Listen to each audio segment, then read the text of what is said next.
President ట్రంప్కి problem ఏంటంటే he wants the entire island. లోకంలో ఉన్న 30% of gas reserves is in Greenland. European నేషన్స్కి భయం, ఈ ట్రంప్ ఇక్కడి నుంచి ఆగుతాడా, రేపు ఇంకేమైనా వచ్చి గుంచుతాడా అని. 15%, 25% టారిఫ్ పెట్టబోతున్నా 1st of February నుంచి. ఒకసారి యూరోపియన్ యూనియన్తో టారిఫ్ మీ సంతకం పెట్టిన తర్వాత మళ్ళీ మీరు అడిషనల్ టారిఫ్ ఎట్లా పెడతారు? నన్ను గుర్తుపెట్టుకోవాలంటే ఈ ట్రంప్ ఆయన మనిషి గ్రీన్లాండ్ తీసుకొచ్చాడు మన యూఎస్కి.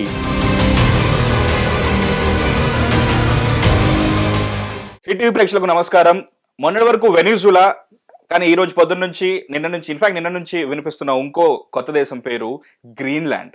అసలు ఏంటి గ్రీన్లాండ్ తెలుసుకోవాలి, ఎందుకంటే అమెరికాకి జలుబు చేస్తే మొత్తం అందరూ తుమ్ముతారు అని చెప్పేసి అంటుంటారు.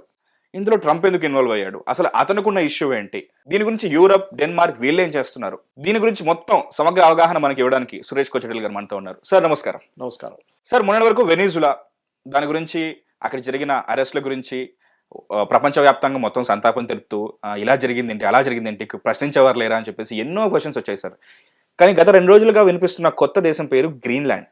అసలు ఈ గ్రీన్లాండ్ ఏంటి, ఎక్కడుంది, దీని గురించి చాలా మిత్స్ ఉన్నాయి. ఫస్ట్ ఆఫ్ ఆల్ దీని హిస్టరీ ఏంటి సార్ మాకు చెప్పండి. గ్రీన్లాండ్ అంటే చాలా మంది గ్రీన్ అనుకుంటారు, కానీ గ్రీన్ కాదు. అది చాలా మటుకు it's more like Iceland than Greenland. ఇది చాలా పెద్ద మిత్ సార్. అందరూ గ్రీన్లాండ్ లో గ్రీన్ గా ఉంది, ఐస్లాండ్ లో ఐస్ ఉంటుంది అనుకుంటారు. కానీ చాలా బిగ్ ఐలాండ్, చాలా పెద్ద ఐలాండ్ అది. అండ్ చాలా మటుకు closer to northern America, Canada, ఇటువైపు ఏమో యూరోప్. సో నడిమిట్లో ఉన్న ఒక రీజన్ అన్నమాట. అది ఎన్నో సంవత్సరాల ముందు చాలా మటుకు ఆ టైంలో ఉన్న ఎక్స్ప్లోరర్స్ వెళ్ళి అక్కడ ఉండడము, దాని తర్వాత వెదర్ తట్టుకోలేక వాళ్ళు రిటర్న్ రావడం జరిగింది.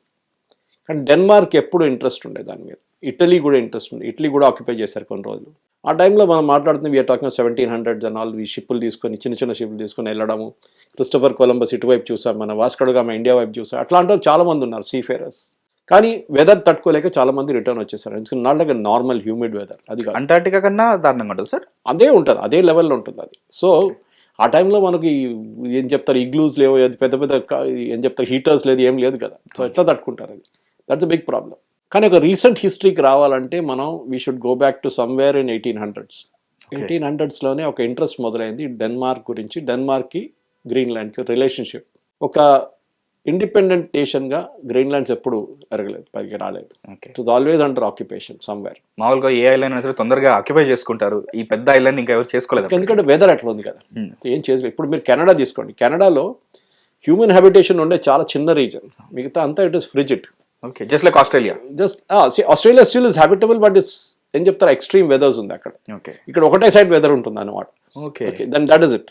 ఇప్పుడు జరిగింది ఏంటంటే, ఇప్పుడు మన దాంట్లో చూస్తే అండర్ ఇది యూఎస్కి ఎందుకు ఇంట్రెస్ట్ అని అడిగారు మీరు, అదొకటి ఉంటుంది. అక్కడ ఏం జరుగుతుంది, ట్రంప్కి ఎంత ఇంట్రెస్ట్, ట్రంప్కి ఎందుకు దీని మీద ఎంత interest, that is it. So ఈ ప్రాబ్లం ఎక్కడ మొదలైందంటే, ట్రంప్కి భయం చైనా అండ్ రష్యా. ఓకే, దానికన్నా ముందు దీంట్లో ఒక హిస్టరీ ఉండే.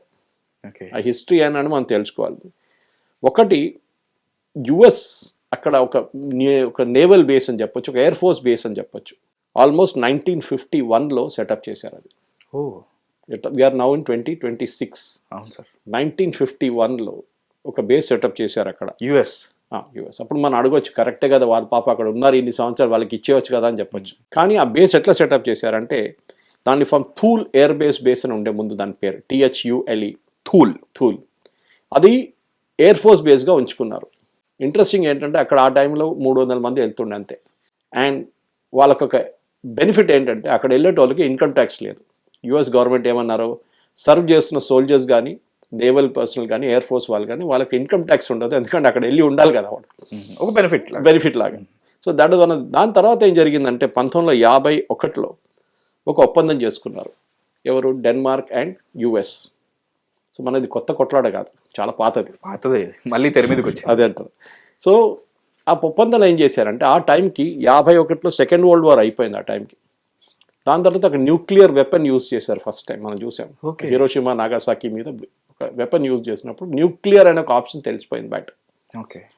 సో యుఎస్ ఏం చేశారంటే, ఇప్పుడు రష్యా కూడా డెవలప్ చేస్తున్నారు, మేము కూడా డెవలప్ చేసాం, రేపు రష్యా వైపు నుంచి మా మీద ఒక దాడి జరిగితే అది రూట్ ఇట్లా ఉంటుంది, రష్యా నుంచి వచ్చి, యూరోప్ పై నుంచి వచ్చి, గ్రీన్లాండ్ పై నుంచి వచ్చి యుఎస్ మీద పడుతుంది.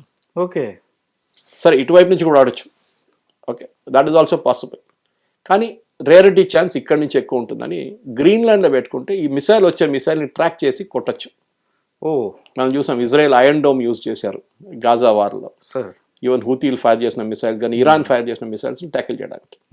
దీని పేరు మార్చేశారు. దీని పేరు ఏం చెప్పేటంటే Pituffik space base. Space base. Forget the first name, second name space. Now it is not air force or naval base, ఇప్పుడు ఇది స్పేస్. ఎందుకంటే they have to tackle the intercontinental ballistic missile. దాన్ని ట్రాక్ చేయడం అంటే ఇప్పుడు ఎట్లయిపోయిందంటే Israel కూడా చూసుంటారు మీరు, ఇరాన్లో ఒక మిసైల్ లాంచర్ నుంచి మూవ్ చేసి బయటకు తీసుకురావడానికి 1/2 hour అయినా పడుతుంది. పెద్ద ట్రక్ ఉంటుంది. ఓకే. లేకుంటే ఏదైనా మీరు ఒక హౌసింగ్ కాంప్లెక్స్లో పెట్టారంటే అది ఓపెన్ చేయడానికి మీకు టైం పడుతుంది. అప్పుడు శాటిలైట్స్ అన్ని చూస్తూనే ఉంటారు అది మూవ్ చేసి 24/7. ఇప్పుడు now this fellow has moved the missile. ఇప్పుడు అది లాంచ్ చేయబోతున్నారు, దాని ట్రాజెక్టరీ ఏంటి అని చూసుకుంటారు. అండ్ వీళ్ళు ఇక్కడ సెట్ చేసుకుంటారు ఐరన్ డోమ్. ఇంకొక ఇన్కమింగ్ మిసైల్ మన S-400 ఎట్లా వాడాం అట్లనే, లేకుంటే ఆకాశ్ ఎట్లా వాడాం ఆపరేషన్ సింధూర్ టైంలో, వాడు అక్కడి నుంచి ఫైర్ చేస్తే మనం ఇక్కడి నుంచి ఫైర్ చేసి 2 మిసైల్ వచ్చి కొట్టుకుంటే ఫినిష్ అయిపోతుంది. ఓకే. ఇజ్రాయెల్ హస్ కూడా 3-tier ఐరన్ డోర్ సిస్టమ్. మనకు తెలిసింది అది. ఒకటి వాళ్ళ బేసిక్ ఐరన్ ఒకటి ఉంటుంది, దాని తర్వాత నెక్స్ట్ డేవిడ్ స్లింగ్ అని చెప్పి పెట్టుకుంటాం. That is about half way through అనమాట. డేవిడ్ స్లింగ్ అనేది it actually operates in the atmosphere. ఈ కొన్ని మిసైల్ అట్మాస్ఫియర్ నుంచి వచ్చి మళ్ళీ రీఎంటర్ అవుతుంది అట్మాస్ఫియర్ లోపలికి. సో ఆ టైంలో కూడా ట్యాకిల్ చేయడానికి డేవిడ్ స్లింగ్ అని ఉంది. Last one is called patriot, which is about 1000 kilometers అవే నుంచి లాంచ్ చేసి మిసైల్ కూడా కొట్టేస్తుంది. అది యుఎస్ దగ్గర అది లేదు, ఇప్పుడు కూడా లేదు. So they have only individual targeting అన్నమాట. ఒక ఇండివిజువల్ మిసైల్ టార్గెట్. సో వాళ్ళు ఇప్పుడు కొత్త గోల్డెన్ డోమ్ అని కట్టబోతున్నారు. గోల్డెన్ డోమ్ దానికి ఈ ప్రాజెక్ట్ కావాలి వాళ్ళకి. గ్రీన్లాండ్ కావాలి, అది గ్రీన్లాండ్ లో కావాలి. So that is the first thing. ఎందుకంటే యూఎస్ దగ్గర ఆల్రెడీ ఒక సిస్టమ్ ఉంది థాడ్ అని చెప్పి, THAAD. ఇంకోటి ది హ్యావ్ పేట్రియట్. ఈ 2 మిసైల్ సిస్టమ్స్ కూడా ఆల్మోస్ట్ లైక్ మన S-400 లాగానే ఉంటుంది. అది సేమ్ థింగ్. టెక్నాలజీ వైజ్ కొంచెం మార్పులు ఉన్నాయి అక్కడెక్కడ. సో 51లో ఈ ఒప్పందం చేసిన తర్వాత దీన్ని కన్వర్ట్ చేసుకున్నారు యాజ్ అ వన్.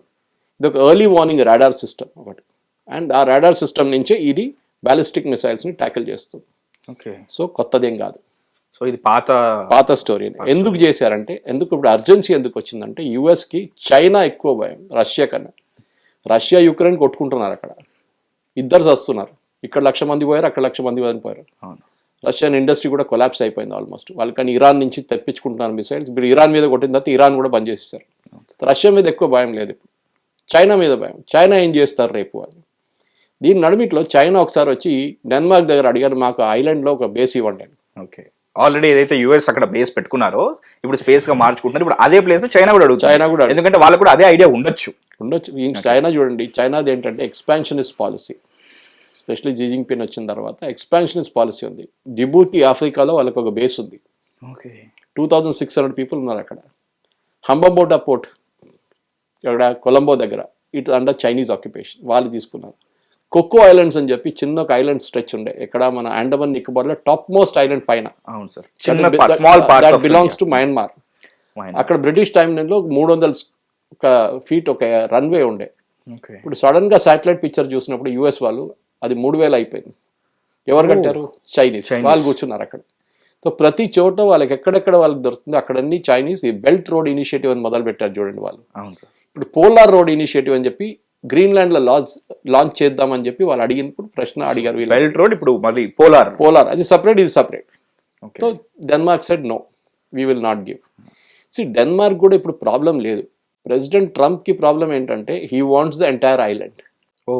చిన్న బేస్ కాదు, మొత్తం ఐలాండ్ మాకు కావాలి, మా టెరిటరీ అయిపోవాలి. అది కాదు, అంత ఈజీ కాదు. ఎందుకంటే అక్కడ ఉన్న ప్రజలే ఆబ్జెక్ట్ చేస్తున్నారు ఫస్ట్.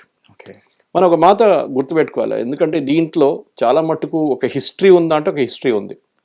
ఏది యుఎస్ ఇట్లా కొనుక్కోవడంలో చాలా మటుకు హిస్టరీస్ ఉన్నాయన్నమాట. ఈ హిస్టరీ మొదలవుతుంది ఎప్పుడంటే మనం we should really go back and see Alaska అని వినుంటారు మీరు. అవును సార్, అలాస్కా. ఓకే. ఈ అలాస్కా బేస్ని యుఎస్ రష్యా దగ్గర నుంచి కొనుక్కున్నారు, అలాస్కా కంప్లీట్. ఓకే. ఆ టైంలో ఐ థింక్ $7 million ఎంతో ఇచ్చారు. ఎప్పుడు సార్ ఇది? Way back. This is long way back. First Louisiana, దర్స్ a territory in US called Louisiana. అది ఫ్రెంచ్ వాళ్ళ దగ్గర నుంచి కొనుక్కున్నారు. ఫ్రెంచ్ ఆక్యుపేషన్ ఉండే అప్పుడు అక్కడ. ఫ్రెంచ్ వాళ్ళ దగ్గర నుంచి US, that was in 1803. Okay. 1803లో $1.5 million ఇచ్చి కొనుక్కున్నారు Louisiana. It's a part of US now. Alaska which was a Russian territory, Russia ఇదే మన నెహ్రూ గారు చెప్పిన డైలాగే, లదాఖ్లో ఏముంది అక్కడ ఏం రాదు ఏం కాదు అని చెప్పిన మనిషి ఇప్పుడు అది కూడా అలాస్కా కూడా యుఎస్ తీసుకున్నారు. And they paid at that time around 7.2 million. This was 1867. First one Louisiana was 1803, Alaska was 1867. అక్కడ ఆగలేదు. దాని తర్వాత ఇదే డెన్మార్క్ వాళ్ళు వెస్ట్ ఇండీస్ వైపు there was an island called Virgin Islands. Okay, that is called Danish West Indies at that time. Danish West Indies. దాన్ని 25 million ఇచ్చేసి 1917లో 45 million తీసుకొని యుఎస్ కొనుక్కున్నారు అది. Because Denmark and West Indies, అందుకే Danish West Indies. So now that has become US Virgin Islands. So that is also part of US. ఇదన్నీ కొనుక్కున్నారు US. So US ఏమంటారు ఇది కొత్తదేం కాదు, మేము కొనుక్కోవచ్చు కదా ఎప్పుడైనా, మేము డబ్బులు ఇవ్వడానికి రెడీ ఉన్నాం, మీరు అమ్మడానికి మీరు రెడీగా లేరు. ఇదేం ఎట్లా అయిపోయిందంటే ఇప్పుడు ఏ దేశమైనా కానీ ఒక స్క్వేర్ ఇంచ్ కూడా ఇవ్వరు, ఎందుకంటే వాళ్ళ నేషనల్ ప్రెస్టీజ్. మన దగ్గర చాలా మంది అంటారు మనం వెళ్ళి పాకిస్తాన్ ఆక్యుపైడ్ కాశ్మీర్ గుంజుకుందాం మనదే కాదా అని చెప్తారు. అది మంచిదే, అక్కడ వెళ్ళి రాండి ఒకసారి, అప్పుడు తెలుస్తుంది. ఎవరు ఇవ్వరు, నార్ will we give, Nar will any nation give. ఒక్కరు కూడా ఇవ్వరు, స్క్వేర్ ఫీట్ కూడా ఇవ్వరు మీకు. ఇట్లాంటి పరిస్థితుల్లో ఇప్పుడు ట్రంప్ ఇంట్రెస్ట్ అక్కడే ఒకటి నేను చెప్పినట్ల missile sites and space, second China and రష్యాని కౌంటర్ చేయడం, third very important as usual oil. అక్కడ ఆయిల్ నిల్వలు కూడా ఉన్నాయా సార్? కానీ ఇప్పుడు దాకా తవ్వలేదు. ఆయిల్ ఉన్నాయి. 15% of the world's oil is in Greenland. After Venezuela ఇప్పుడు తెలిసిపోతుంది. కనెక్ట్ ద డాట్స్ అంటారు చూడండి ఇంగ్లీష్. అవును సార్. అది కాకుండా లోకంలో ఉన్న 30% of gas reserves is in Greenland. Exploit చేయలేదు ఇప్పుడు దాకా, ఎక్స్ప్లాయిట్ చేయరు ఎందుకంటే చాలా హార్ష్ వెదర్, డబ్బులు చాలా పెట్టాలి, వచ్చిన తర్వాత వస్తుందో లేదో అది కూడా తెలియదు. రిజర్వ్స్ ఉన్నాయి కానీ is it economical to dig it out, దాన్ని ప్రాసెస్ చేయడానికి ఉంటుందో లేదో తెలియదు. వెరస్ వెనిజువేలా ఇస్ ఆల్రెడీ దేర్. అవును, వెనిజువేలా మీకు తెలిసింది ఎందుకు వెళ్ళారండి, అండ్ అమౌంట్ కూడా ఎక్కువ, లైక్ సైజ్ కూడా ఎక్కువ. Venezuela is the world's largest oil reserve nation. 303 billion barrels వాళ్ళ దగ్గర ఉంది. నెక్స్ట్ 800 సంవత్సరాలు తవ్వుకుంటూ పోతే కూడా వాళ్ళంత ఆయిల్ ఉంది వాళ్ళ దగ్గర. కానీ వెనిజువేలా దగ్గర ఆయిల్ డిఫరెన్స్ ఏంటంటే they have heavy crude oil. లోకంలో క్రూడ్ ఆయిల్ డిఫరెంట్ వర్షన్స్ ఉంటుంది. లైట్ క్రూడ్ అంటారు, యుఎస్ ప్రొడ్యూస్ చేస్తారు shale oil. Shale oil especially Alaska, ఆ రష్యన్స్ ఎందుకు అమ్మారో తెలియదు. Now it's become a big oil producing area. Shale oil అంటారు, అంటే అంత డెప్త్ నుంచి తవ్వరు వాళ్ళు. It be very very shallow shale oil ఉంటుంది. అంత ఈజీగా రాదు కానీ it is easy to dig out. At the same time మీరు సౌదీ అరేబియాకి వెళ్తే అది కూడా కొంచెం మీడియం క్రూడ్, కొంచెం లైట్ మీడియం క్రూడ్ వస్తుంది. Venezuelan crude is heavy crude. మన ఎగ్జాంపుల్ ఇవ్వాలంటే మీకు మన డాంబర్ ఉందా, tar road, viscosity, that comes from that only. That oil is use for vitamin. Okay, so that processing చేయడానికి చాలా కష్టం దాన్ని. యుఎస్ దగ్గర చాలా మటుకు రిఫైనరీస్ ఉంది, ఎప్పుడో కట్టారు వాళ్ళు. ఎందుకు, కెనడా నుంచి కొనే ఆయిల్ అదే క్వాలిటీ ఆఫ్ ఆయిల్ అన్నమాట. కానీ ఇప్పుడు కెనడా 72% ఆయిల్ కెనడా దగ్గర నుంచి కొనుక్కుంటారు. కానీ చాలా మటుకు సదర్న్ లూజియానా వైపు ఉన్న టెరిటరీలో రిఫైనరీస్ అన్ని మూతపడ్డది, క్రూడ్ ఆయిల్ లేదని. అప్పుడు వెనిజువేలాని తీసుకొని వెనిజువేలన్ ఆయిల్ తీసుకొచ్చి ప్రాసెస్. ఇది Venezuela nothing to do with Maduro గిడూరో, ఇదంతా ఈ జియో పాలిటిక్స్ది ఇంకొక యాంగిల్ ఉంది. అందరూ మన మడూరో గురించి కాన్సన్ట్రేట్ చేస్తున్నా, కానీ ట్రంప్ కాన్సన్ట్రేట్ చేస్తున్నా మా రిఫైనరీస్ కి ప్రాసెసింగ్ కెపాసిటీ ఉంది కానీ ప్రాసెసింగ్ ఏం లేదు, ఇది తీసుకొచ్చి ప్రాసెస్ చేద్దామని చెప్పేసి. సో ఇంత పెద్ద పిక్చర్ ఉంది సార్ దీని. సో దాని వెనక I just give you as a example of Venezuela. ఇక్కడ అది కాదు, ఇక్కడ ఇంకా ఎక్స్ప్లాయిట్ చేయొచ్చు, చేయలేదు ఇప్పుడు దాకా. కానీ ప్రాబ్లం ఎక్కడ వస్తుందంటే యూరోపియన్ నేషన్స్కి భయం, ఈ ట్రంప్ ఇక్కడి నుంచి ఆగుతాడా, రేపు ఇంకేమైనా వచ్చి గుంచుతాడా అని. సో డెన్మార్క్కి అక్కడ వాళ్ళ ప్రజలకు ఒక ప్రాబ్లం ఏంటంటే ఇది ఇంత ఈజీ కాదు ఇవ్వడం ఒక territory, even though it's semi autonomous territory. అక్కడ కూడా 50,000 మంది ప్రజలు ఉన్నారు, వాళ్ళకి వాళ్ళ అప్రూవల్ కూడా కావాలి. కానీ వాళ్ళు ఇప్పుడు ప్రొసెషన్స్ తీస్తున్నారు, అది కాదు. ఇప్పుడు యూఎస్ ఏమంటున్నారు, మీకు ప్రతి మనిషికి we will give $100,000. ప్రతి మనిషికి ఎంతమంది ఉంటే అంతమందికి $100,000. ఇప్పుడు వాళ్ళు అంటారు నాకు వద్దు అంటారు, కొంతమంది కావాలంటారు, చెప్పలేదు. కానీ యూఎస్కి they want this territory desperately. Trump first టర్మ్లో ట్రై చేశారు ఇది. ఇప్పుడు ఇంకా మనిషికి $50,000 అంటే ఆ డెస్పరేషన్ ఏంటో తెలుసుకోవడానికైనా సరే దే విల్ బి డౌటింగ్ కదా సార్. అదే యూఎస్ ఫస్ట్ టర్మ్లో ట్రంప్ వచ్చినప్పుడు he try the same trick. Okay అక్కడి నుంచి వీళ్ళని కన్విన్స్ చేసి ఐలాండ్ తీసుకుందామని చెప్పి, కానీ అప్పుడు జరగలేదు. అప్పుడు అంత ప్రాబ్లం, చాలా మటుకు ఆపోజిషన్ ఉంది, ఇప్పుడు కూడా ఉంది. ఇప్పుడు ఏం జరిగిందంటే యూరోప్, జర్మనీ, యూకే, ఫ్రాన్స్ వీళ్ళందరూ కలిసి ఒక డెలిగేషన్ పంపించారు అక్కడికి గ్రీన్లాండ్స్కి. ఎక్కువ మంది, ఐ థింక్ 80-90 మంది ఉన్నారు. UK sent only 1 person. కానీ చెప్పిందంతా పెద్ద statement we are sent an army to green lands అని, కానీ జరిగింది ఇది. అది చూడంగానే ట్రంప్కి పిచ్చి పట్టేసింది. ఇది నన్ను ఛాలెంజ్ చేస్తారు ఈ కొడుకులు అని చెప్పేసి ఏం చేశాడంటే టారిఫ్ పెట్టేస్తున్నా అని ఏం చెప్పాడు, నిన్న అనౌన్స్ చేశాడు. Okay, imports and exports 15%, 25% tariff పెట్టబోతున్నా 1st February నుంచి. ఎవరెవరు పంపించిన గ్రీన్ ల్యాండ్స్కి వాళ్ళందరి మీద ఉంటుందని చెప్పి. యూరోప్లో ఇప్పుడు టెన్షన్లో ఉన్నారు ఏం చేయాలని, ఎందుకంటే యూరోప్ చాలా మటుకు వాళ్ళ ఎక్స్పోర్ట్స్ యూఎస్కి వెళ్తుంది, మనలా కాదు. ఓకే, ఇప్పుడు మీరు చూడండి, ఇప్పుడు మన యూఎస్కి మన టారిఫ్ పెట్టిన తర్వాత సెప్టెంబర్, అక్టోబర్లో మన ఎక్స్పోర్ట్స్ పడ్డది, కానీ నవంబర్, డిసెంబర్లో పికప్ అయింది. ఓకే, అంటే మనం డైవర్సిఫై చేసుకున్నాం. యూఎస్ కాకపోతే యూరోప్ కాకపోతే మన ఆస్ట్రేలియా, అక్కడ పంపిస్తున్నాం మనం. ఇప్పుడు యూఏఈ ఇవాళ ఒప్పందం చేస్తున్నాం యూఏఈతో. UAE head of state is here in Delhi. ఇది మనం చేస్తున్నాం. చైనా చూడండి, last month Chinese export record లెవెల్కి వెళ్ళిపోయింది, 2.1 బిలియన్. ఓకే, ఎందుకు? ఎందుకంటే వాళ్ళు మిగతా యూరోప్కి ఎక్స్పోర్ట్ చేస్తున్నారు, ఎక్కడ కావాలంటే ఎక్స్పోర్ట్. యూఎస్ వద్దు మాకు అంటున్నారు. యూరోప్ ప్రాబ్లం ఏంటంటే అది చేయలేరు వాళ్ళు, they are high cost economy.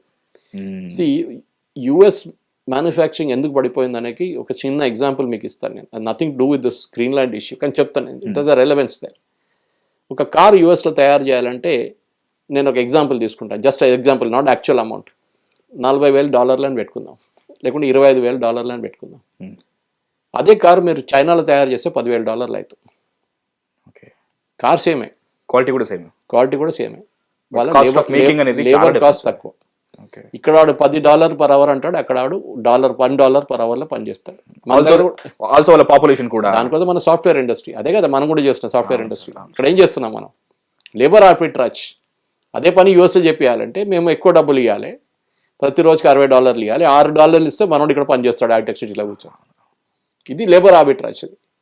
అదే బెనిఫిట్, అదే మనకు కాస్ట్ బెనిఫిట్ ఉంది, ఇంకేం లేదు. అదే H1B వీసా ఇష్యూస్ అని దాని నుంచే వస్తుంది అనమాట. సో ఎనీవే, ఈ గ్రీన్ ల్యాండ్స్కి వచ్చేదాకా ఇప్పుడు ట్రంప్ కావాలంటే ఈజీగా రేపు పొద్దునే తీసుకోవచ్చు గ్రీన్ ల్యాండ్స్ని, ప్రాబ్లమే లేదు. ఆల్రెడీ థ్రెట్ ఇచ్చాడు కూడా అది. ఎందుకంటే I think the Danish army is about 150,000 మంది ఉన్నారు అంతే. ఓకే, వీళ్ళకేమో మిలియన్స్లో ఉన్నారు. వాళ్ళ దగ్గర ఉన్నది 31 ట్యాంకులు, 31 ఎయిర్క్రాఫ్ట్, 40 ట్యాంకులు. డెన్మార్క్లో వాళ్ళ దగ్గర కచ్చరా లాగా పడింది ఎయిర్క్రాఫ్ట్ యూఎస్ దగ్గర. కావాలంటే రేపు పొద్దున పంపించి వితిన్ 10 minutes టేక్ ఓవర్ చేసుకోవచ్చు. కానీ it will have long term repercussions. ఎందుకంటే ఒక దేశం మీద ఆక్రమించి తీసుకోవాలంటే యుఎస్ కాంగ్రెస్ అప్రూవల్ కావాలి. ఓకే, ఎందుకంటే you have started a war. అవును సార్. సో వీళ్ళ దగ్గర ఒక ప్రొటెక్షన్ తీసుకోవడానికి ఏం చేశారంటే యుఎస్ కాంగ్రెస్, ఇప్పుడు వెనిజువేలా మీద సెకండ్ దాడి ఎందుకు జరగలేదు? యుఎస్ కాన్కర్ చేయలేదు వెనిజువేలాని. ఇప్పుడు కూడా చూడండి, ట్రంప్ ఏమన్నాడు ఫస్ట్ కాగానే మధురగా we're going to run Venezuela అన్నారు. ఇప్పుడు దాని గురించి మాట్లాడలేదు. ఎందుకంటే యుఎస్ కాంగ్రెస్ అంటే వాళ్ళ పార్లమెంట్లో ఒక చట్టం ఉంది, దట్ పార్లమెంట్ అప్రూవ్ చేయకుండా ప్రెసిడెంట్ ఇది చేయలేరు. ఇది ఒక ఇష్యూ ఉంది. ఇది ఇప్పుడు రేపు కావాలనుకున్నా సరే, లైక్ కావాలనుకున్నా కానీ ఎస్, ఎందుకంటే ఆయన మిస్యూజ్ చేయకూడదు ఆయన పవర్. దానికోసం ఇన్ఫాక్ట్ ఆ పవర్ ఇచ్చేస్తే ఇంకా ఆయన ఏమైనా కూడా చేయొచ్చు. యాక్చువల్లీ మీరు గుర్తుంటుంది మీకు, వెపన్స్ ఆఫ్ మాస్ డిస్ట్రక్షన్ ఉందని చెప్పి సద్దాం హుసేన్ మీద దాడి చేశారు. ఏమైనా దొరికిందా? ఏం దొరకలేదు. సద్దాం హుసేన్ పోయాడు, దాని తర్వాత అక్కడ జరిగిన గొడవలు అక్కడ జరిగింది అంతే, అందరికి తెలుసు అది. దెన్ లిబియాకి వెళ్ళారు, అక్కడ కూడా అదే డైలాగ్ కట్టారు వీళ్ళు. అక్కడ కూడా గతాఫిన్ కిందకి దింపి ఆయన చంపేశారు, అక్కడ కూడా గొడవ అదే నడుస్తుంది. ఇదంతా అంతే సంగతి. సో ట్రంప్కి అంటే ఒక ఆయన ఏం చెప్తారు, ఒక ట్రాన్సాక్షన్ పర్సన్ ఆయన. నేను ఈ వర్డ్ ఎప్పుడు వాడతాను interview, transaction person, real estate మనిషి. నేను ఈ ల్యాండ్ ఉంది, ఇన్ని ఏకర్లు ఉన్నాయి, ఎంతకి ఇస్తావు చెప్పు, ఇది ఆయన మాట్లాడతారు. నీ దగ్గర 100 acres ఉన్నాయా, సరే నేను ఇంత ఇస్తా, ఎంత తీసుకుంటావు? ఆయన బార్గెన్ చేస్తాడు, లేదు ఇది చాలా తక్కువ, డబుల్ చేయమంటారు. నేను డబుల్ చేయను, 1.5 times డబుల్ చేయను, నీకు కొంచెం ఇంకా $50 ఎక్కువ వస్తా, $50,000 ఎక్కువ వస్తా, ఇస్తావా లేదా? లేకుంటే ఇంకా ప్లేస్ పోతాను. ఇది transaction. Is a real estate guy, basically business man. అసలు ఆయన పొలిటీషియన్ కాదు, even now is a business man. Trump organization వాళ్ళు బిల్డింగ్లు కట్టారు చాలా మటు, ఈవెన్ ముంబైలో ఉంది వాళ్ళ real estate projects. Is a transaction person. ఆయనకి ఏంటంటే ఎక్కడ కావాలంటే నేను వెళ్ళిన తర్వాత నన్ను గుర్తుపెట్టుకోవాలంటే ఈ ట్రంప్ ఆయన మనిషి గ్రీన్ ల్యాండ్స్ తీసుకొచ్చాడు మన యూఎస్కి, 51 స్టేట్ చేసేసాడు. ఈ make the 51st state of United states of America. ఇది గుర్తుపెట్టుకోవాలి. ఎందుకంటే యూఎస్ ప్రెసిడెంట్కి 2 terms ఉంటుంది, ఒకటి ఆల్రెడీ అయిపోయింది, సెకండ్ టర్మ్, నెక్స్ట్ టర్మ్ ఈ కెనాట్ కాంటెస్ట్. జేడీ వాన్స్ ఎవరో గెలుస్తారు మనకు తెలియదు. కానీ నెక్స్ట్ యూఎస్ ప్రెసిడెంట్ వస్తే ఈ పాలసీ ఫాలో చేయాలని ఎక్కడ గ్యారంటీ లేదు. అది even in case of Venezuela reverse చేయొచ్చు. రేపు డెమోక్రాట్స్ ఎలక్ట్ కావచ్చు, రేపు చెప్పలేము. అమెరికన్ ప్రజలకు ప్రాబ్లం ఏముందంటే ఇప్పుడు వాళ్ళ ఇన్ఫ్లేషన్ అండర్ కంట్రోల్లోనే ఉంది, కానీ అన్ఎంప్లాయ్మెంట్ చాలా ఎక్కువ ఉంది. టారిఫ్లు పనిచేయట్లేదు. ఇప్పుడు రేపు సుప్రీంకోర్టు రేపు ఆర్డర్ ఇవ్వబోతున్నారు ఈ టారిఫ్ల మీద. ఈ టారిఫ్ కొట్టిపడేశారనుకోండి ట్రంప్ది, ఇప్పుడు దాకా ఉన్న టారిఫ్లు మొత్తం ఒకటేసారి వెళ్ళిపోతుంది. అది కాకుండా ఇప్పుడు ఇంకా రివోక్ కూడా చేసే అవకాశం కూడా రివోక్ అక్కర్లేదు, ఆటోమేటిక్లీ గెట్స్ రివోక్డ్. సుప్రీంకోర్టు కొట్టి పడేస్తే వాళ్ళు ఆటోమేటిక్ ఈవెన్ మన మీద చేసిన టారిఫ్లు కూడా పోతాయి. వర్స్ ఆయన ఇప్పుడు దాకా కలెక్ట్ చేసిన అమౌంట్ 2,000 బిలియన్ 250 బిలియన్ ఉంది, అది రీఫండ్ చేయాల్సి వస్తుంది. ప్రతి మనిషికి ఎవరి దగ్గర తీసుకున్నాడు వారి అందరికీ రీఫండ్ చేయాల్సి వస్తుంది. లెక్క అనా పైసాతో సహా అంటారు కదా, అట్లా తో మునిగిపోతాడు. How do you do it అనేది క్వశ్చన్ వస్తుంది. గ్రీన్ ల్యాండ్స్ అనే ఒక ప్రాజెక్ట్ తీసుకొస్తే రేపు ఆయన అక్కడి నుంచి ఉన్న దాన్ని ఎక్స్ప్లాయిట్ చేసుకోవచ్చు, న్యాచురల్ రిసోర్సెస్ కానీ ఏంటి. కానీ అక్కడున్న ప్రజలు ఒకటి అంగీకరించట్లేదు, అమెరికన్ కాంగ్రెస్ అంగీకరించారు, మూడవది డెన్మార్క్ అండ్ యూరోప్ కూడా అంగీకరించారు. బికాస్ ట్రంప్కి ఒక ఇమేజ్ ఆల్రెడీ చాలా దిగిపోయింది అక్కడ. ఇప్పుడు ఈ దీంతో యూరోప్ కూడా భయపడుతున్నారు, కానీ వాళ్ళు మాట్లాడడానికి వాళ్ళ దగ్గర దమ్ము లేదు. ఎందుకంటే యూరోప్ ఎప్పటి నుంచో నేటో అలయన్స్లో ఉంది, మీకు తెలుసు, నార్త్ అట్లాంటిక్ ట్రీటీ ఆర్గనైజేషన్. ఇప్పుడు ఈ గ్రీన్లాండ్ కూడా యుఎస్ వచ్చి బేస్ సెటప్ చేసుకున్న 1931 నుంచే ఈజ్ అండర్ నేటో. యుఎస్ ఏమంటారు, మీ ప్రొటెక్షన్కి నేను ఇక్కడ ఉన్నాను, నన్ను వెళ్ళిపోమంటావు ఇక్కడి నుంచి అంటున్నారు. So they want we are here to protect you. దానికోసం మేము గ్రీన్లాండ్ మాదర్ పెట్టుకుంటాం. బట్ లాంగ్ టర్మ్ సొల్యూషన్ పొలిటికల్గా ఉండొచ్చు. It cannot be a war situation, because అట్లా అంటే ఈజీగా రేపు పొద్దున చేసేసుకుంటారు ట్రంప్. సో డిప్లొమాటిక్లీ ఏం జరగబోతుందని ఇప్పుడు మాట్లాడుకున్న యూరోప్ వాళ్ళు ఏమంటున్నారంటే, నేను వాళ్ళ ఛానల్స్ అన్ని చెక్ చేస్తున్నప్పుడు, వాళ్ళ ఆర్టికల్ చదువుతున్నప్పుడు ఒక డిప్లొమాటిక్ సొల్యూషన్ కావాల్సి వస్తుంది దీనికి. ఏంటి, 33 సంవత్సరాలకి లీజ్లో ఇచ్చేద్దాం గ్రీన్లాండ్ మొత్తం. ఓకే, సర్టన్ ఏరియాస్ మొత్తం కాదు, ఎక్కడెక్కడ వాళ్ళ ప్రజలు ఉన్నారో ఆ ఏరియా వాళ్ళ దగ్గర ఉంటుంది, సెమీ ఆటోనమస్లో. లేదు 90 మన దగ్గర కూడా ఉంటుంది, చూసుంటారు మీరు కొన్ని areas, hitech city company, IT company 33 సంవత్సరాలు లీజ్ అని చెప్పేసి అంతే. అది తర్వాత రాదు, అది అంతే సంగతి, అమ్మినట్లు అయిపోతుంది అది. ఇది కూడా అదే జరుగుతుంది. అప్పుడు దాకా మర్చిపోతారు అందరూ. ఈ ప్రతిపాదన చేసింది సార్ యూరోప్ వాళ్ళు. సో అది ట్రంప్ వెళ్ళిన దాకానే. ఇప్పుడు యూరోప్తోని ఆల్రెడీ వీళ్ళకు ట్రేడ్ ప్యాక్ట్ ఉంది, సైన్ చేశారు, ఫ్రీ ట్రేడ్ అగ్రిమెంట్ సైన్ చేశారు. మనం నెగోషియేట్ చేస్తున్నాం కదా ఇండియా, అట్లనే వాళ్ళతో ఆల్రెడీ ఒప్పందం చేసుకున్నారు. కానీ యూరోపియన్ పార్లమెంట్ ఇప్పుడు దాకా అది అప్రూవ్ చేయలేదు. యూరోప్లో ఒక పార్లమెంట్ ఉంది, all the European countries, 32 European countries ఉన్నాయి ఈయూలో, వాళ్ళు అప్రూవ్ చేయలేదు ఇంకా. వాళ్ళు నిన్నేమన్నారు, మేము దీన్ని స్టాండ్ బైలో పెట్టేస్తున్నాం, we will not proceed with this, ఒక థ్రెట్. వాళ్ళ దగ్గర ఇంకోటి ఉంది, రివర్స్ బజూకా అని చెప్పి, bazooka is like missile bazooka అని చెప్పి వాళ్ళ దగ్గర కాన్సెప్ట్ ఉంది. అంటే ఏంటంటే, మా మీద మీరు టారిఫ్ పెడితే మేము కూడా మీ మీద టారిఫ్ పెడతాం, ఇక్కడ నుంచి అడిగి ఎద్దరు, అక్కడ నుంచి అడిగి అంతే దూరం అంతే. సో ప్రాబ్లం ఎక్కడ వస్తుందంటే, యూరోప్కి అమెరికా మీద డిపెండెన్స్ చాలా ఎక్కువ. ఫర్ ఎగ్జాంపుల్ ఆటోమొబైల్స్ ఆల్రెడీ వాళ్ళది 15% నడుస్తుంది టారిఫ్. ఓకే, అది కాకుండా మిగతా ప్రోడక్ట్స్ మీద చిన్న చిన్న టారిఫ్లు 3%, 4% ఉన్నాయి. మన దగ్గర కాదు, మనలాంటి 50 లేదు, చాలా తక్కువ అక్కడ.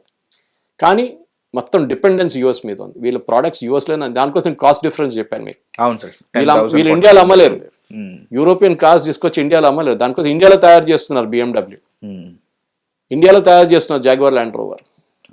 They are doing it here because cost arbitrage ఉంటుంది మీకు.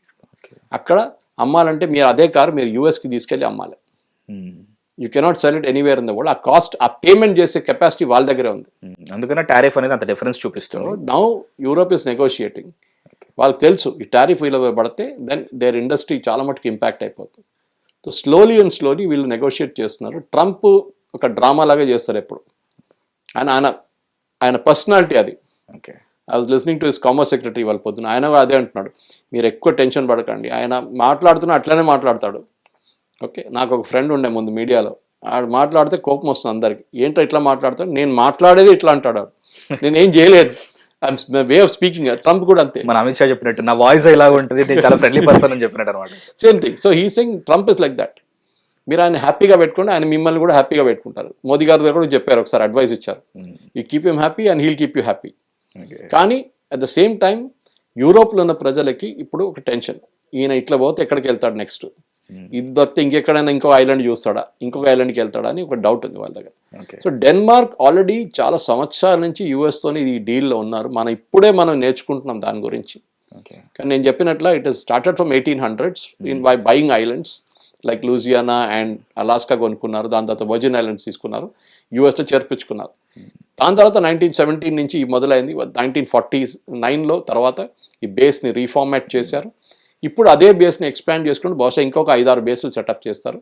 అండ్ దే విల్ డెవలప్ ఒక కంప్లీట్ మిసైల్ సిస్టమ్ రష్యా వైపు నుంచో చైనా వైపు నుంచో రాకుండా చూసుకోవడానికి వాళ్ళు ఒక ఫ్యూచర్ చూస్తున్నారు. అదే ఒకవేళ వచ్చినా స్ట్రాంగ్ గా ఉండడానికి they will counter it. So Trump ఏమంటాడు, నేను ఇప్పుడు గురించి ఆలోచించట్లేదు, నేను 100 సంవత్సరాల ఇంకా తర్వాత ఉన్న దాని సంగతి గురించి ఆలోచిస్తున్నాను. I'm developing a system now to protect US.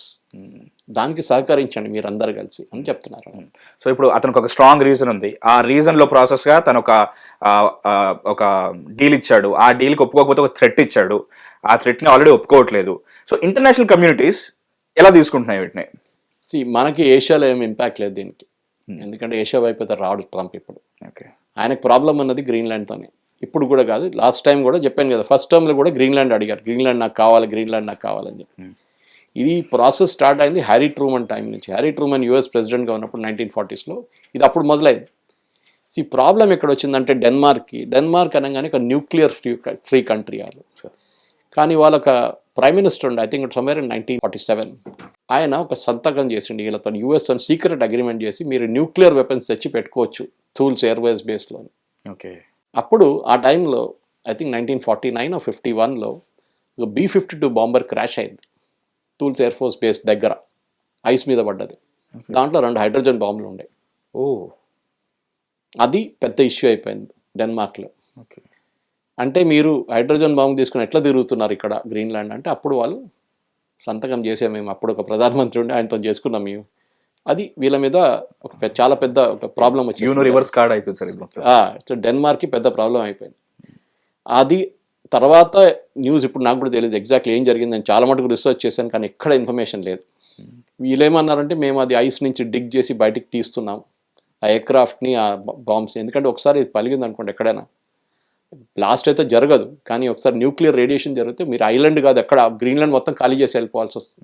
Another Hiroshima Nagasaki ఈజీగా, another Fukushima or another Chernobyl. It will become like that. Hiroshima Nagasaki was an explosion. ఇది radiation will continue for the next 5000 years. Chernobyl అన్నారు, correct sir. So the danger ఉంది ఇప్పుడు.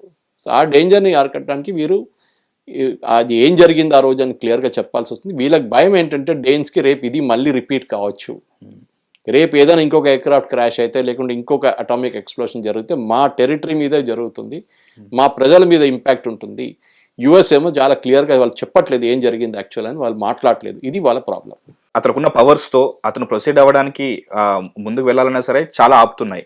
ఇప్పుడు అతని term కూడా అయిపోతుంది, 2 సార్లు చేయాలని చెప్పేస్తున్నారు. సో డూ యూ థింక్ ఈ టైంలో అతను సక్సీడ్ అవుతారంటారా? 3 సంవత్సరాలు ఉన్నాయి, కావాలంటే చేయొచ్చు. ఇప్పటికి ఏంటో ఈ సిచ్యువేషన్ కొంచెం కూల్ డౌన్ చేయడానికి, సర్దుమట్టడానికి ఏం చేస్తారంటే ఒక లాంగ్ టర్మ్ లీజ్ సైన్ చేసుకుంటారు. ఓకే, అది కాకుండా ఇంకా 2 బేసులు పెట్టుకోవచ్చు మీరు అని చెప్పి సైన్ చేస్తారు. సో ట్రంప్ థ్రెట్ అక్కడి దాకా దిగిపోతుంది. ఎందుకంటే ఆయన ఇంకా ముందుకెళ్ళి లేదు నేను క్యాప్చర్ చేసుకుంటాను, నేను పట్టుకుంటాను, మొత్తం నా జెండా పెట్టుకుంటా అంటే దెన్ యూరోప్లో అన్పాపులర్ అయిపోతారు. యూరోప్లో ఉన్న ప్రజలు అమెరికన్ ప్రొడక్ట్స్ని బ్యాన్ చేయడము, అమెరికన్ ప్రొడక్ట్స్ని బాయ్కాట్ చేయడం కూడా మొదలు పెట్టచ్చు. హార్లీ డేవిడ్సన్ మోటార్ బైక్స్ నుంచి బోర్బన్ విస్కీ దాకా ఏదైనా బాయ్కాట్ చేయొచ్చు. కెనడాలో అదే జరిగింది టారిఫ్ పెట్టినప్పుడు. సో ఎక్కువ రోజులు ఉండవు అది, కానీ అప్పుడు కూడా. సో ఈ పరిస్థితి రాకుండా చూసుకోవడానికి, ఎందుకంటే ఈయన is become very unpopular abroad. ఆయన అసలు పాపులారిటీ పోయింది అబ్రాడ్ మొత్తం. డొమెస్టిక్ ఆడియన్స్ వాళ్ళు ఏడుస్తున్నారు, మమ్మల్ని ఇక్కడ ఉద్యోగం లేదు, మమ్మల్ని చూసుకోండి, మీరు గాజా ఏం చూస్తున్నారు ఇక్కడ చూడండి అని చెప్పేసి, వెనుజువేలా ఏం చూస్తున్నారు మా సంగతి చూడండి అని చెప్పి, ఫ్యూచర్ ఏం చూస్తున్నారు ప్రజెంట్ చూడండి. అదండి ఇప్పుడు మిడ్ టర్మ్ పోల్స్ వస్తుంది నెక్స్ట్ 6 monthsలో. వాళ్ళకి మిడ్ టర్మ్ పోల్స్ అనే కాన్సెప్ట్ ఉంది. ఒక ఎలక్షన్, మన దగ్గర ఒక ఎలక్షన్ కాదు, వాళ్ళకి 2 ఎలక్షన్లు ఉంటాయి. నడిమిట్లో 2వ సంవత్సరం తర్వాత ఇంకొక ఎలక్షన్ వస్తుంది. దాంట్లో ట్రంప్ చాలా భారీగా ఓడిపోతారని చాలా మటుకు సర్వేలు చెప్తున్నాయి. వాళ్ళ party Republican will lose badly. అది జరిగితే then Trump will become a lame duck president అంటాం వాళ్ళ లాంగ్వేజ్లో. అంటే వాళ్ళు ఏం చేయలేడు, ఆయన పవర్ పోతుంది. ఎందుకంటే పార్లమెంట్లో మెజారిటీ పోతుంది, వాళ్ళ కాంగ్రెస్లో మెజారిటీ పోతుంది, వాళ్ళ సెనెట్లో మెజారిటీ పోతుంది. దాంతో అయితే ఏం చేస్తారు, ఏం చేయలేడు. సో ఈ become next 2 years totally powerless ప్రెసిడెంట్గా కూర్చుంటారు. ప్రెసిడెంట్కి కొన్ని పవర్స్ ఉన్నాయి కానీ చాలా మటుకు దాన్ని రాటిఫై చేయాల్సింది కాంగ్రెస్. ఫర్ ఎగ్జాంపుల్ ఇప్పుడు ఈ టారిఫ్ పెట్టారు చూడండి, ఎమర్జెన్సీ పవర్స్ కింద పెట్టారు. ఎమర్జెన్సీ అంటే ఒకసారి ఎమర్జెన్సీ ఉంటుంది, రోజుకి ఎమర్జెన్సీ ఉంటుందా? భారతదేశం వ్యతిరేకంగా ఎమర్జెన్సీ, యూరోప్ వ్యతిరేకంగా emergency, you cannot do that. అది రేపు తీర్చిపోతుంది ఎట్లయినా సుప్రీంకోర్టు జడ్జ్మెంట్లో. కానీ ట్రంప్ ఒక ట్రాన్సాక్షన్ పర్సన్ ఉన్నప్పుడు దాకా ఆయన చేస్తూనే ఉంటారు. లోకం దీనికోసం ప్రిపేర్డ్గా ఉండాలి. ఇప్పుడు టారిఫ్లు పెట్టిన తర్వాత ఒకసారి యూరోపియన్ యూనియన్తో టారిఫ్ మీ సంతకం పెట్టిన తర్వాత మళ్ళీ మీరు అడిషనల్ టారిఫ్ ఎట్లా పెడతారు? ఇది వాళ్ళు అడుగుతున్నారు. ఇష్టం వచ్చినట్టు ఎలా పెంచుకుంటాం అంటే మీతో సైన్ చేసిన దానికి ఒక శాంక్టిటీ లేదు, పోయింది అది అగ్రిమెంట్. అసలు మీరు పట్టించుకోవట్లేదు, వాళ్ళు ఎందుకు సంతకం పెట్టుకోవాలి? మనం అగ్రిమెంట్ లేకుండా నడిపించుకుందాం. మనం ఇంటెగ్రిటీ అనేది కూడా స్పాయిల్ అయిపోతుంది. మీరు మనతో అదే రేపు ఇండియాతో పెట్టుకున్నారు, మనం ఒప్పందం చేసాం, అన్ని అయిపోయింది, మన పార్లమెంట్ పాస్ చేశారు, వాళ్ళకి పార్లమెంట్లో ఉన్నది, వాళ్ళకి అసలు ప్రెసిడెంట్ సైన్ చేస్తే అయిపోతుంది. మన వైపు కూడా అంతే, we need not go to the parliament. కానీ మన రిప్రజెంటేటివ్ పీయూష్ గోయల్ గారిని ఎవరైనా సైన్ చేసేస్తారు. అది చేసిన తర్వాత రేపు రష్యా దగ్గర నుంచి మీరు అది కొన్నారని చెప్పి నేను ఇంకా 15% పెడతానంటే మళ్ళీ ఏమైంది? దాని అంటే శాంక్టిటీ అగ్రిమెంట్ పోయింది కదా. మళ్ళీ ఈ సైన్ చేసి ఫైదా అంటే మళ్ళీ no point in having it.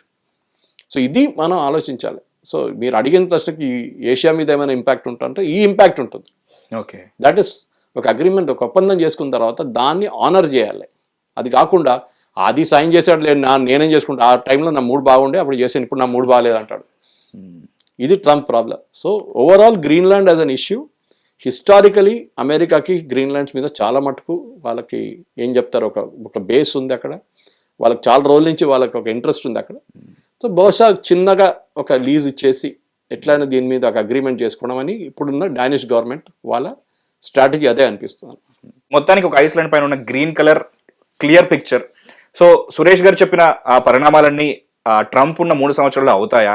And ముఖ్యంగా మనం పట్టించుకోవాల్సింది నెక్స్ట్ రాబోతున్న ఆ సుప్రీంకోర్టు వర్డిక్ట్, దానివల్ల మనకి ఏమన్నా హెల్ప్ఫుల్గా ఉంటుందా? ఇవన్నీ కూడా మళ్ళీ తెలుసుకుందాం. అప్పటి వరకు stay tune to hit TV. This is Mahesh and Suresh గారు.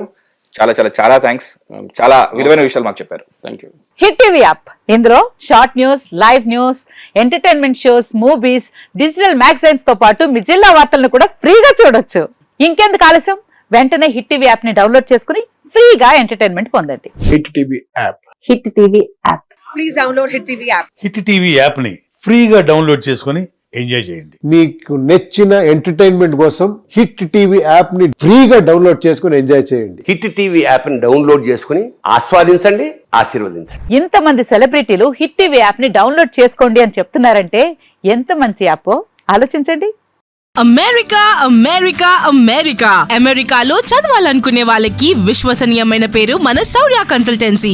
UK లో 1 year masters. UK లో 1 year masters. 2 years work permit up to 5 years visa. Contact Saurya Consultancy. Contact 89851 89851.